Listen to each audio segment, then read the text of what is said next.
नमस्कार दोस्तों, स्वागत है आपका मेरे चैनल गोविंद गोपाल में फिर से एक बार। दोस्तों इस वीडियो में हम बात करेंगे स्कूल मर्जिंग को लेके। जी हाँ, स्कूल मर्जिंग कहिए चाहे स्कूल पेयरिंग कीजिए, लगातार स्कूलों की लिस्ट जारी हो रही है जो 50 से कम नामांकन वाले हैं।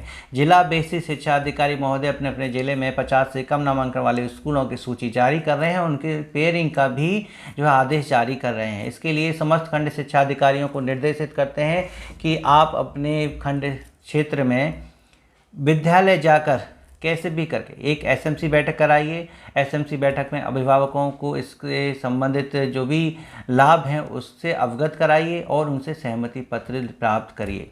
वैसे तो आदेश में ये लिखा हुआ है कि समस्त खंड शिक्षा अधिकारी एसएमसी बैठक को सुनिश्चित करते हुए अभिभावकों को इसके लाभ बताएं और स्कूल मर्जिंग के लिए तैयार करें, लेकिन बात है कि क्या बिना अभिभावक की मर्जी के स्कूल मर्ज होगा या नहीं, ये सबसे बड़ी बात है। इसको लेके शिक्षक संगठन ने क्या कहा है? शिक्षक संगठन क्या स्कूल मर्जिंग को लेके विरोध कर भी रहा है या सिर्फ और ये सिर्फ अपने संगठन को बचाने के लिए केवल सोशल मीडिया पर विरोध चल रहा है?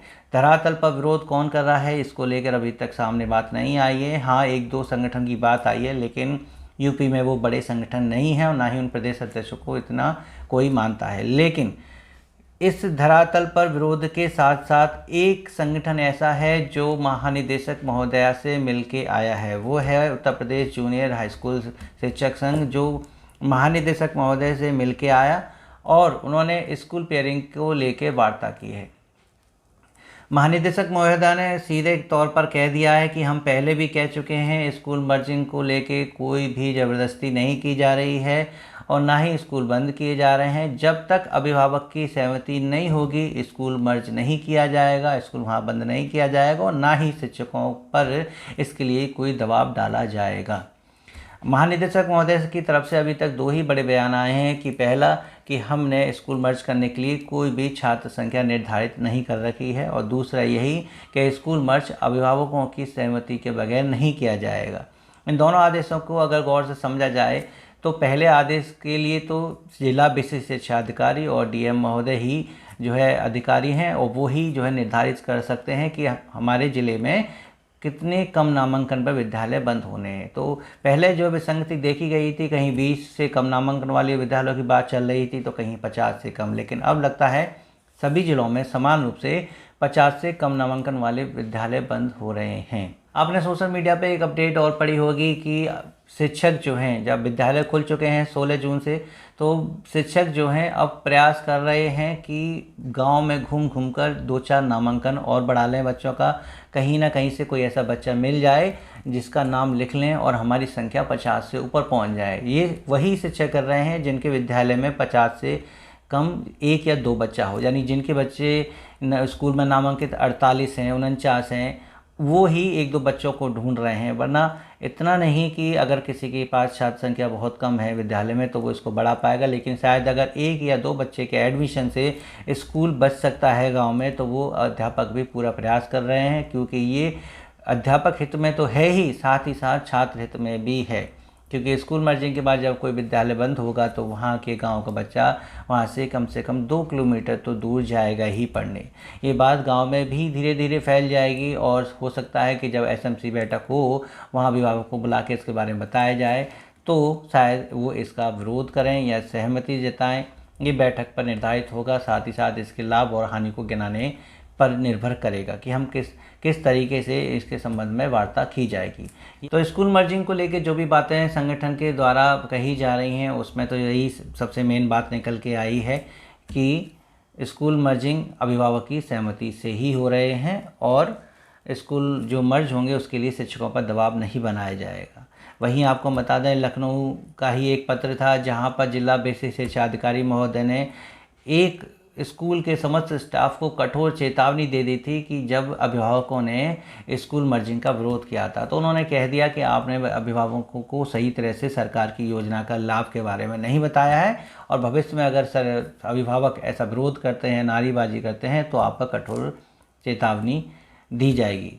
तो अब यहाँ बातें विपरीत हो जाती हैं। एक तरफ शिक्षकों पर दबाव नहीं बनाया जाएगा, वहीं अभिभावकों की असहमति पत्र के बाद शिक्षकों पर कठोर कार्रवाई करने का भी आदेश BSA महोदय दे रहे हैं। ग्राम प्रधान की भी भूमिका इसमें बताई जा रही थी कि जब तक ग्राम प्रधान भी अपना पत्र नहीं देते हैं कि स्कूल बंद करना है या नहीं करना है, तो तब तक वो मर्ज नहीं किया जाएगा। लेकिन जिस तेज़ गति से कार्य चल रहा है, लगता है कि शायद इनके पत्रों की भी आवश्यकता नहीं पड़ेगी और 1 जुलाई से स्कूल मर्ज हो जाएंगे। जो भी है, जैसे भी होगा अपडेट हम आपको देते रहेंगे। लेकिन शिक्षक संगठन आगे क्या कर रहा है, इसके लिए आप नीचे कमेंट करके ज़रूर बताएं, क्योंकि अभी तक शिक्षक संगठन ने धरातल पर कोई भी विरोध दर्ज नहीं किया है। एक संगठन जरूर है जो 27 जून से बात कर रहे हैं कि कार्यालयों पर हम ज्ञापन देंगे, माननीय मुख्यमंत्री तक पहुँचाएँगे और उसके बाद फिर शायद वो धरना प्रदर्शन करेंगे प्रदेश स्तर पर। लेकिन फ़िलहाल Uttar Pradesh junior high school शिक्षक संघ महानिदेशक महोदया से जो स्कूल मर्जिंग को लेकर मिल के आए हैं, उसमें उन्होंने क्या जवाब मिला वो हमने आपको बता दिया है। इसके अतिरिक्त उन्होंने महानिदेशक महोदया से शिक्षक संबंधित अन्य समस्याओं को लेकर भी वार्ता की है, चाहे वो प्रमोशन को लेकर हो, पदोन्नति को लेकर हो और चयन वेतनमान को लेकर हो, सबको लेकर उन्होंने बातें की। सबको लेकर समस्याओं के बारे में जो भी जानकारी मिली उन्होंने शिक्षकों को अवगत कराया। मेन जो थी मर्जिंग को लेके वो हमने आपको अवगत करा दी है। और लास्ट अपडेट में हम बताना चाहेंगे एक मुरादाबाद की अपडेट, जहां अमित कुमार की एक बेटी ने जनता दरबार में माननीय मुख्यमंत्री से गुहार लगाई कि मेरा विद्यालय में नामांकन करा दीजिए। माननीय मुख्यमंत्री जी ने जब ये सुना, एक छोटी सी बच्ची थी, तो वो भी स्तब्ध रह गए और उन्होंने पूछा कि कौन से विद्यालय में आपको नामांकन कराना है, कौन सी क्लास में, 10वीं में या 11वीं में। तो बच्ची ने बिल्कुल साफ स्पष्ट तौर पर कहा कि मुझे नहीं बता, बस मुझे मेरे स्कूल में नामांकन करा दीजिए। एक्चुअली वो मैटर RTE के अनुसार जो है अच्छे स्कूलों में नामांकन को लेके था, जहाँ बच्ची का एडमिशन नहीं हो पा रहा होगा। तो अभिभावकों ने माननीय मुख्यमंत्री से गुहार लगाई कि मेरी बेटी का निःशुल्क जो एडमिशन होते हैं RTE के अनुसार, उसके लिए वो अच्छे स्कूलों में एडमिशन कराते हैं। तो माननीय मुख्यमंत्री जी ने मात्र 3 घंटे में स्कूल में बच्ची का एडमिशन करा दिया। वो अपने घर पे नहीं पहुंच पाए थे, रास्ते में ही फ़ोन आ गया कि आपकी बच्ची का एडमिशन स्कूल में कर दिया गया है। माननीय मुख्यमंत्री जी के पास अगर कोई ऐसी विनती लेके जाए और एडमिशन ना हो, ऐसा कैसे हो सकता है। लेकिन भविष्य में अब इस बात के लिए भी तैयार रहना हो सकता है कि कहीं भविष्य में ऐसे ही एक बच्चा कुर्सी पे बैठे हुए माननीय मुख्यमंत्री से ये ना कहे कि माननीय मुख्यमंत्री जी मेरा स्कूल दोबारा से शुरू करा दीजिए, मुझे अपने गांव से 2-3 किलोमीटर दूर पढ़ने जाना पड़ता है और मैं नहीं जा पाती हूं, मैं घर पर हूं, मैं नहीं पढ़ पा रही हूँ। क्यों? क्योंकि जब स्कूल मर्जिंग होने के बाद छोटे छोटे बच्चे 2-3 किलोमीटर दूर पढ़ने जाया करेंगे, तो हो सकता है उसमें से कुछ बच्चियों को वहाँ जाने में दिक्कत हो, वो विद्यालय ना जा पाएँ, ड्रॉप आउट हो जाएं। और इसको लेके अभिभावक के संग बच्चे उस जनता दरबार में पहुँचे और कहें माननीय मुख्यमंत्री से कि मेरा स्कूल फिर से चालू करा दीजिए, जो मेरा गांव में था, जो मर्जिंग के बाद बंद हो गया। माननीय मुख्यमंत्री जी ने एक बच्चे की शिक्षा को इतना महत्व देते हुए मात्र 3 घंटे में उस बच्ची का एडमिशन करा दिया। तो भविष्य में स्कूल मर्जिंग के बाद कहीं अगर एक भी बच्चा शिक्षा से वंचित होता है तो ये योजना विफल मानी जाएगी। लेकिन जैसे भी है परिणाम सामने आएंगे, बाद में आएंगे या पूर्व में ही इसका अनुमान लगाया जाएगा, उसके अनुसार इस पर कार्रवाई होगी।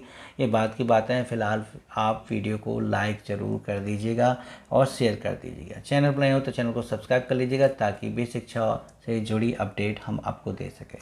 तो मिलते हैं आपसे अगली वीडियो में ऐसी कुछ अपडेट के साथ। तब तक के लिए नमस्कार, जय हिंद।